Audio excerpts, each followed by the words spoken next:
അപ്പൊ manorial system എന്താന്ന് നമ്മൾ കഴിഞ്ഞ ക്ലാസ് പറഞ്ഞു അല്ലെ. അപ്പൊ അടുത്തത് ഇനി പറയുന്നത് നോർമൻ കോൺക്വസ്റ്റിന്റെ റിസൾട്ട് ആണ്. അതായത് impact or result of Norman rule. നോർമക്കാര് വന്നതിന് ശേഷം ബ്രിട്ടനിലുണ്ടായ മാറ്റങ്ങൾ. Norman conquest of the England is a landmark in the history of British people.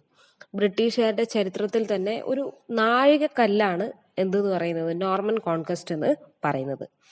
It was the last successful conquest of Britain and its importance. And in importance, അതായത് ഏറ്റവും successful ആയിട്ടുള്ള ഒരു conquest ആയിരുന്നു നോർമൻസിൻ്റെത്. It is the only second Anglo-Saxon conquest. Far-reaching changes were brought about the various fields including social, political and linguistic. അപ്പോൾ ഇവരുടെ conquest എന്ന് പറയുന്നത് വെറും എന്താണ്, സോഷ്യലി മാത്രമായിരുന്നില്ല, പൊളിറ്റിക്കലി അതുപോലെ ലിംഗ്വിസ്റ്റിക് ഭാഷാപരമായിട്ടൊക്കെയുള്ള ഒരു എന്താണ് കോൺക്വസ്റ്റ് തന്നെയായിരുന്നു നോർമൻസിൻ്റെതെന്ന് പറയുന്നത്. And immediate result of the conquest had been great immigration of Normans into England. അപ്പൊ ഇതിന്റെ പ്രധാനപ്പെട്ട ഒരു റിസൾട്ട്, പ്രധാനപ്പെട്ട ഒരു എന്താണ് മാറ്റം എന്ന് പറയുന്നത്, ഈ ബ്രിട്ടനിലേക്ക് ഇംഗ്ലണ്ടിലേക്ക് ഒരുപാട് നോർമൻസ് കുടിയേറി പാർത്തു എന്നുള്ളതാണ്. അത്രയും കാലം ആരായിരുന്നു അവിടെ ഉണ്ടായിരുന്നത്? ആംഗ്ലോ സാക്സൺസും സെൽറ്റിക് കമ്മ്യൂണിറ്റി ഒക്കെ ആയിരുന്നു. അപ്പൊ നോർമൻസിന്റെ ഭരണത്തോട് കൂടിയിട്ട് നോർമൻസ് ആയിട്ടുള്ള ആൾക്കാർ ഒരുപാട് ബ്രിട്ടനിലേക്ക് വന്നു. അത് തന്നെയാണ് പ്രധാനപ്പെട്ട കാര്യം. A peaceful invasion of Norman artisans, traders and manufacturers followed quick on the conquest of William. അപ്പൊ വില്യം ദ കോൺകററിന്റെ ശേഷമാണ് ഇത്തരത്തിലുള്ള നോർമൻ ആർട്ടിസൻസ്, ട്രേഡേഴ്സ്, കച്ചവടക്കാര്, അതുപോലെ വ്യാപാരികളൊക്കെ, മാനുഫാക്ചേഴ്സ്, നിർമ്മിക്കുന്ന ആൾക്കാരൊക്കെ രാജ്യത്തേക്ക് കൂടുതലായിട്ട് വന്നത്. Norman kings, gifted as they were with powers of administration and organization, evolved order of the chaos. അതായത് നോർമൻ കിങ് ആണല്ലോ വില്യം ഭരിക്കുന്നതോടുകൂടി അവർക്കാണ് കൂടുതൽ പ്രാധാന്യം കിട്ടിയത്. അഡ്മിനിസ്ട്രേഷൻ, ഭരണരംഗത്തായാലും ഓൾമോസ്റ്റ് എല്ലാ പവറും ഇത്തരത്തിലുള്ള ആൾക്കാരുടെ കയ്യിലേക്ക് പോയി. Their strong rule hammered the disorganized England into political unity.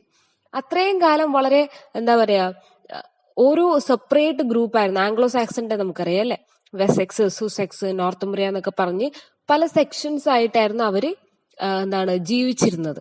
അപ്പോ വില്യം വന്നതോടുകൂടി, നോർമൻസിന്റെ ഭരണം വന്നതോടുകൂടി യൂണിറ്റി എന്നുള്ള ഒരു രാജ്യം, ഇംഗ്ലണ്ട് എന്നുള്ള രാജ്യം എന്നുള്ള ഒരു തിങ്കിങ് വരാൻ തുടങ്ങിയത് ഇവരുടെ കാലഘട്ടത്തിലാണെന്നാണ് പറയുന്നത്. ഒരു പൊളിറ്റിക്കൽ യൂണിറ്റി ഉണ്ടായി. ഡിസോർഗനൈസ്ഡ് ആയിരുന്നുള്ള ഇംഗ്ലണ്ട് യൂണിയൻ ആയിട്ട് പ്രവർത്തിക്കാൻ വേണ്ടി തുടങ്ങി. Their influence was felt in the Scotland and Ireland, foreshadowed union of the British Isles. അപ്പൊ ബ്രിട്ടീഷ് ഐലൻഡുകളിൽ മാത്രം നടന്നിരുന്ന ഈ കാര്യങ്ങള് സ്കോട്ട്ലാൻഡിലും അയർലൻഡിലേക്കൊക്കെ ഈ ഇൻഫ്ലുവൻസ് വരാൻ വേണ്ടി തുടങ്ങി. Anglo Saxon and Norman races were fused together evolved a really strong national character. Thus long run it turned out a blessing of disguise. അപ്പൊ അത്രയും കാലം ആംഗ്ലോ സാക്സൺ, നോർമൻസ് എന്നുള്ള വ്യത്യാസമൊക്കെ ആൾക്കാരുടെ ഇടയിൽ ഉണ്ടായിരുന്നു. അതൊക്കെ മാറിയിട്ട് എല്ലാവരും ഒന്നായിട്ട് പ്രവർത്തിക്കാൻ വേണ്ടിയിട്ട് തുടങ്ങി. So the politically the most important result is the establishment of a strong centralized government. അപ്പൊ നമുക്കറിയാം പണ്ട് അങ്ങനെ ഒരു സെൻട്രൽ ഗവൺമെന്റ് എന്ന് പറയുന്ന ഒരു സംഭവം ഉണ്ടായിരുന്നില്ല. അപ്പൊ ഈ നോർമൻസ് ഒന്നുകൂടി വന്നതോടുകൂടിയാണ് ഇംഗ്ലണ്ടിൽ ഒരു സെൻട്രലൈസ്ഡ് ഗവൺമെന്റ് ഉണ്ടായത്. കിങ്ങിന്റെ താഴെ കുറെ പേര്, അവരുടെയും താഴെ കുറെ പേര്, ഇങ്ങനെ ഒരു സിസ്റ്റം വന്നതോടുകൂടി ഒരു സ്ട്രോങ് സെൻട്രൽ ഗവൺമെന്റ് എന്നുള്ള ഒരു കാര്യം ആ രാജ്യത്തുണ്ടായി. Norman kings effectively check the barons and control their destructive tendencies. The Norman kings were also dukes of Normandy, hence they should not remain indifferent to the political movements in the Europe. The England become involved in the political and religious movements of the continent. അങ്ങനെ ആ രാജ്യത്തിന്റെ ആ കോണ്ടിനെന്റിലെ, ആ ഭൂഖണ്ഡത്തിലെ എല്ലാ political religious കാര്യങ്ങളും ഇംഗ്ലണ്ടിന്റെ role കൂടുതലായിട്ട് വരാൻ വേണ്ടി തുടങ്ങി. ആരും ഇംഗ്ലണ്ടിന്റെ തീരുമാനത്തിൽ നിന്നും പുറത്തു പോവാതെ വളരെ നല്ലൊരു രീതിയിൽ അത് പോയി. ഇതാണ് പൊളിറ്റിക്കലി വന്ന മാറ്റങ്ങൾ. അടുത്ത സോഷ്യലി വന്ന മാറ്റങ്ങൾ പറയാം. ഫസ്റ്റ് വൺ ഇസ് പൊളിറ്റിക്കലി എന്തൊക്കെയാ പറയുക, ഒരു സ്ട്രോങ് സെൻട്രലൈസ്ഡ് ഗവൺമെന്റ് ഉണ്ടായി. സോഷ്യലി എന്ന് പറയുകയാണെങ്കിൽ സാമൂഹികപരമായിട്ടാണെങ്കിൽ feudalism introduced by the Normans caused a great change in England. The old aristocracy of earls and thegns gave place to a new feudal nobility. Heavy taxes were imposed on the people, including danger caused discontent among the people. സമൂഹത്തിൽ വന്നൊരു മാറ്റം എന്ന് പറയുന്നത് Norman's വന്നതോടുകൂടി feudalism എന്നുള്ള ഒരു concept വന്നു അല്ലെ. ഫ്യൂഡലിസം എന്ന് പറഞ്ഞാൽ എന്താണ്? ജനങ്ങൾ എന്ത് ചെയ്താലും അതിന്റെ ഒരു ഭാഗം എന്താണ്, കിങ്ങിലേക്ക് പോവാണ്. എല്ലാത്തിന്റെ ഓണർ കിങ് ആണെന്നുള്ള രീതിയിലേക്ക് വരികയാണ് ഫ്യൂഡലിസത്തിൽ അല്ലെ. അവിടെ ജനങ്ങൾക്ക് പ്രത്യേകിച്ച് റോളൊന്നുമില്ല, കിങ് ആണ് മെയിൻ. സോ ഇവിടെ എന്ത് സംഭവിച്ചു? ആളുകൾ കൂടുതലായിട്ട് ഹെവി ടാക്സ്, വലിയ വലിയ നികുതികൾ കൊടുക്കേണ്ടതായിട്ട് വന്നു. എല്ലാത്തിനും നികുതി അടക്കേണ്ട ഒരു കാര്യമായിട്ട് വന്നു. മാത്രമല്ല എന്താ, ഈ ആളുകളുടെ ഇടയിൽ ഒരു അതൃപ്തി, ഡിസ്കണ്ടന്റ്, ഒരു വെറുപ്പ് ജനിപ്പിക്കാൻ കാരണമായിട്ട് മാറി. പിന്നൊന്ന് പറയുന്നത് Norman conquest was making English language. അപ്പൊ നോർമൻസിന്റെ വരവോട് കൂടിയിട്ടാണ് ഇംഗ്ലീഷ് ലാംഗ്വേജ് കുറച്ചും കൂടി മെച്ചപ്പെടുന്നതെന്നാണ് പറയുന്നത്. പിന്നെ Anglo Saxon tongue were despised with the language of serfs and peasants. It ceased to be a written language because the clergy spoke Latin and Norman nobles French, but Anglo-Saxon language was enriched in the course of time, re-entered the learned society as the English of Chaucer's Canterbury Tales and Wycliffe's Bible. അപ്പോ അത്രയും കാലം നമുക്കറിയാം ഭരണഭാഷ എന്തായിരുന്നു? ലാറ്റിനും ഒക്കെ ആയിരുന്നു. Latin ആയിരുന്നു, അതുപോലെ റോമന്റെ language ആയിരുന്നു ലാറ്റിൻ ആയിരുന്നു, ലാറ്റിൻ ഗ്രീക്ക് ഒക്കെ ആയിരുന്നു. പിന്നീട് നോർമൻസ് വന്നപ്പോൾ നോബിൾസ് ഒക്കെ ഫ്രഞ്ച് ഭാഷ സംസാരിക്കാൻ തുടങ്ങി. അപ്പൊ ഈ ആംഗ്ലോ സാക്സൺസ് ഒക്കെ എന്തായി? പെസൻസ് ആയിട്ട്, കർഷകരും അതുപോലെയുള്ള സാധാരണ ജനങ്ങളായിട്ട് മാറി. അപ്പൊ സാധാരണ ജനങ്ങളുടെ ഭാഷയായിട്ട് ഇംഗ്ലീഷ് അവിടെ ഡെവലപ്പ് ചെയ്തു. അതിന് പ്രധാന കാരണം നമ്മുടെ ചോസറിന്റെ കാന്റർബറി ടെയിൽസ് നമ്മൾ പ്രോസം പോയട്രിയിൽ പഠിക്കുന്നുണ്ട്. അതിന്റെ ഒരു ഫസ്റ്റ് സെക്ഷൻ അത് നമുക്ക് ഇപ്പൊ വായിച്ചാൽ അത്ര മനസ്സിലാവില്ലെങ്കിലും അന്നത്തെ കാലത്തിന് ഇംഗ്ലീഷിന്റെ ഒരു ഫസ്റ്റ് ഫോം ഓൾഡ് ഇംഗ്ലീഷ് എന്ന് പറയുന്നത് അതായിരുന്നു.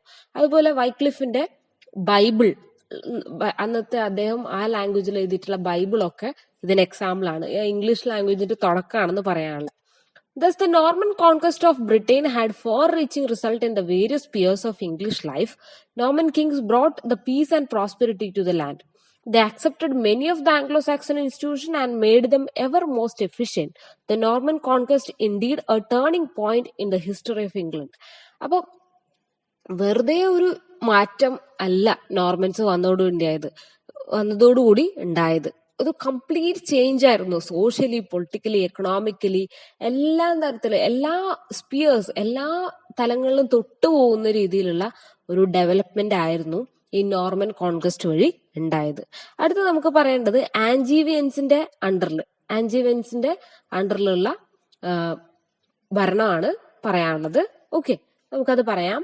അപ്പൊ ആൻജീവിയൻസിന്റെ കാര്യം നമുക്ക് പറയാം. അപ്പൊ ഹെൻറി ഫസ്റ്റ് എന്നുള്ള തേർഡ് നോർമൻ കിങ്, ആദ്യം വില്യം ആയിരുന്നു, അതിനുശേഷം മൂന്നാമത്തെ നോർമൻ കിങ് ആയിട്ട് ഹെൻറി ഫസ്റ്റ് വന്നു. അദ്ദേഹത്തിന് ആൺമക്കളൊന്നും ഉണ്ടായിരുന്നില്ല. പൊതുവെ ആൺമക്കൾക്കാണല്ലോ ഭരണം പോവുക, പക്ഷെ ആൺമക്കൾ ഉണ്ടായിരുന്നില്ല. അപ്പൊ എന്ത് ചെയ്തു? മാറ്റിൽഡ എന്നുള്ള അദ്ദേഹത്തിന്റെ ഡോട്ടർ എന്ത് ചെയ്തു? ജഫ്രി ഓഫ് ആൻജോ എന്നുള്ള രാജ്യത്തിന്റെ രാജാവായിട്ടുള്ള ജഫ്രി ഓഫ് ആൻജോനെ വിവാഹം ചെയ്തു. മാറ്റിൽഡ ജഫ്രി ആൻജോനെ വിവാഹം ചെയ്തു. ഹെൻറി ഫസ്റ്റ് എന്ത് ചെയ്തു? അദ്ദേഹത്തിന്റെ നോബിൾസിനോട്, അദ്ദേഹത്തിന്റെ മന്ത്രിമാരോടായിട്ടുള്ള ആൾക്കാരോട് പറഞ്ഞു, ജഫ്രി ആൻജോ ആയിരിക്കും അടുത്ത നിങ്ങളുടെ സക്സസർ, എന്റെ സക്സസർ ആയിട്ട് നിങ്ങൾ കരുതേണ്ടത് എന്റെ മരുമകനെയാണെന്ന് പറഞ്ഞു. കാരണം സ്വന്തമായിട്ട് ആൺമക്കൾ ഇല്ലാത്തതുകൊണ്ട് മരുമകനെ രാജാവാക്കണം എന്ന് അദ്ദേഹത്തിന്റെ മന്ത്രിമാരോടായിട്ട് ആവശ്യപ്പെട്ടു. പക്ഷെ എന്ത് ചെയ്തു? 1135 ഹെൻറി ഫസ്റ്റ് മരിച്ചു. Barons proved themselves fall to their words. എന്ത് ചെയ്തു? ഹെൻറിയുടെ ആവശ്യം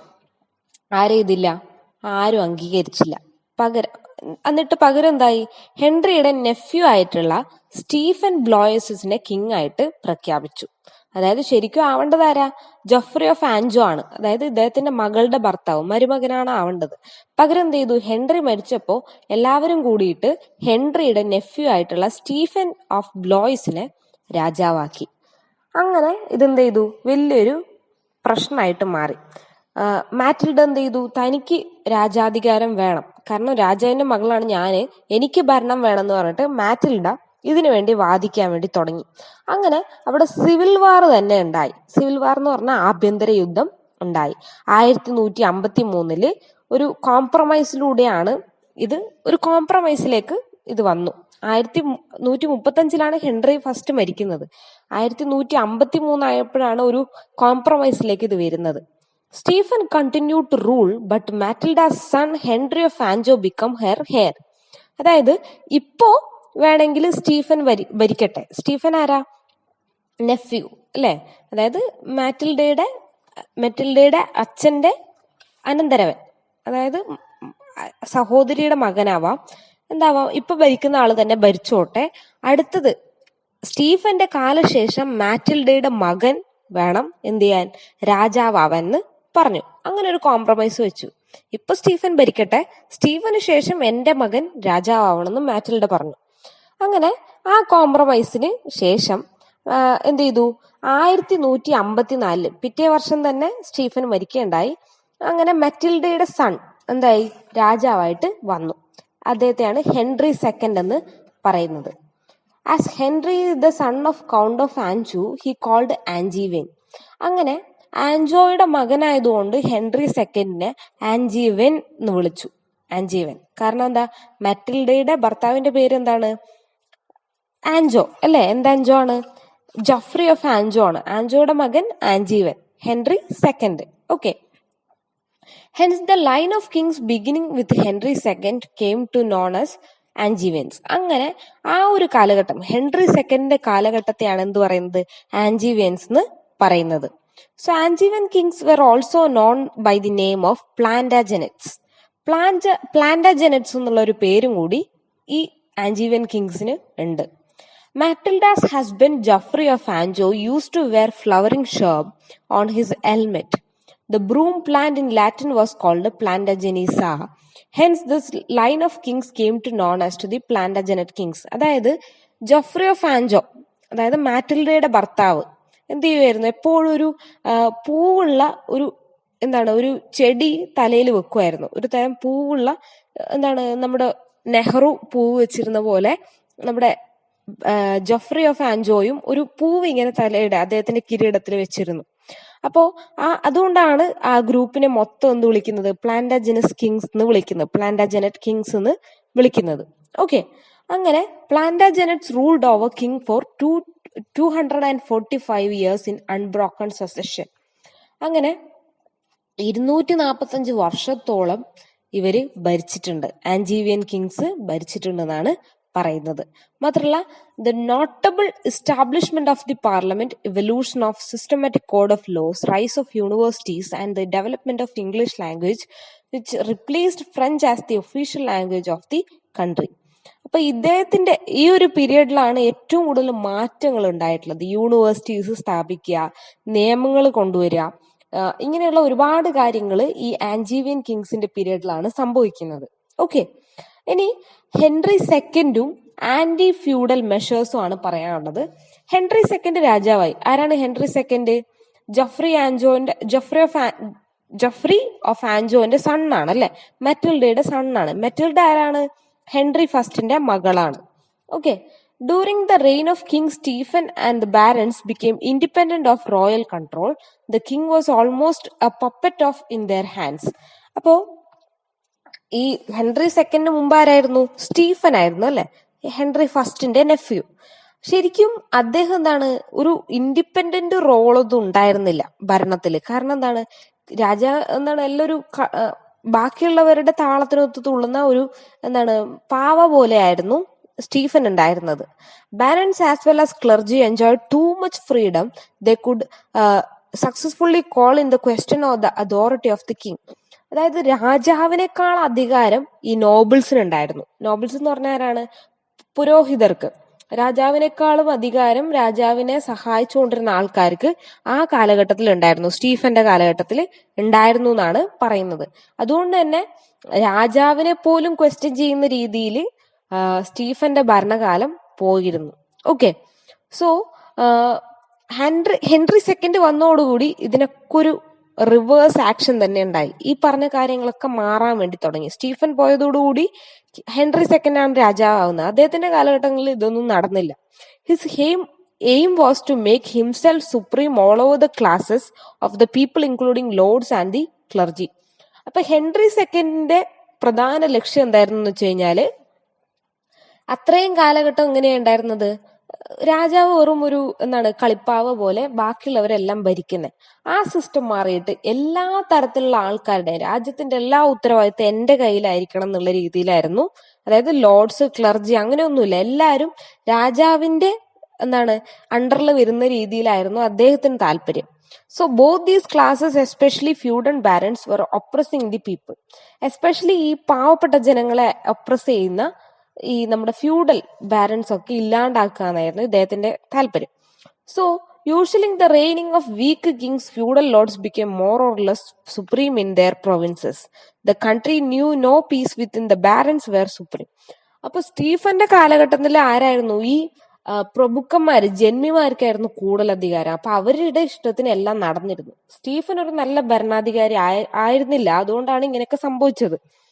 സോ അപ്പൊ അതോട് കൂടിയിട്ട് എന്ത് സംഭവിച്ചു? ഈ പ്രഭുക്കന്മാരൊക്കെ വലിയ ആൾക്കാരാവാൻ തുടങ്ങി. അടുത്ത ആൾക്കാർക്കൊന്നും സമാധാനവും അവരുടെ അവകാശങ്ങളൊന്നും നേടാനൊന്നും പറ്റാണ്ട് വളരെ മോശം കാലഘട്ടമായിരുന്നു സ്റ്റീഫന്റെ. അപ്പൊ ഇദ്ദേഹം വന്നോടുകൂടി അതൊക്കെ മാറി. Henry second took several measures one by one.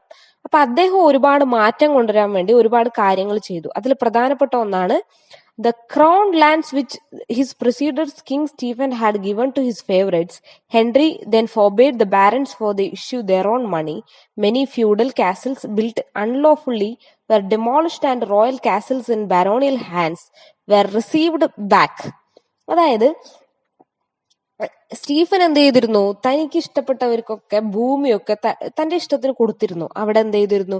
ഒരുപാട് കൊട്ടാരങ്ങളും ഒക്കെ പണിതിട്ടൊക്കെ ഉണ്ടായിരുന്നു. അതായത് ഒരു കണക്കും ഇല്ലാണ്ട് സ്റ്റീഫൻ എല്ലാവരും സഹായിച്ചിരുന്നു.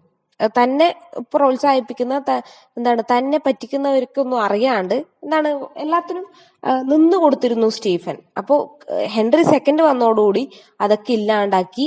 മാത്രമല്ല എന്ത് ചെയ്തു? തന്റെ ഫേവറേറ്റ്സിന്, സ്റ്റീഫന്റെ ഫേവറേറ്റ്സിന് കൊടുത്തിരുന്ന സാധനങ്ങളൊക്കെ ഇദ്ദേഹം തിരിച്ചെടുക്കാൻ വേണ്ടി തുടങ്ങി. അതുപോലെ കാസിൽസ്, ഒരുപാട് കൊട്ടാരങ്ങളൊക്കെ അടിച്ചു തകർത്തു. അതായത് നിയമത്തിനനുസരിക്കാതെ ഉണ്ടാക്കിയതൊക്കെ അദ്ദേഹം എന്ത് ചെയ്തു? തിരിച്ച് കീഴടക്കി. മാത്രമല്ല they were expelled from the land, അവരെ ആ സ്ഥലത്തുനിന്ന് കുടിയൊഴിപ്പിച്ചു.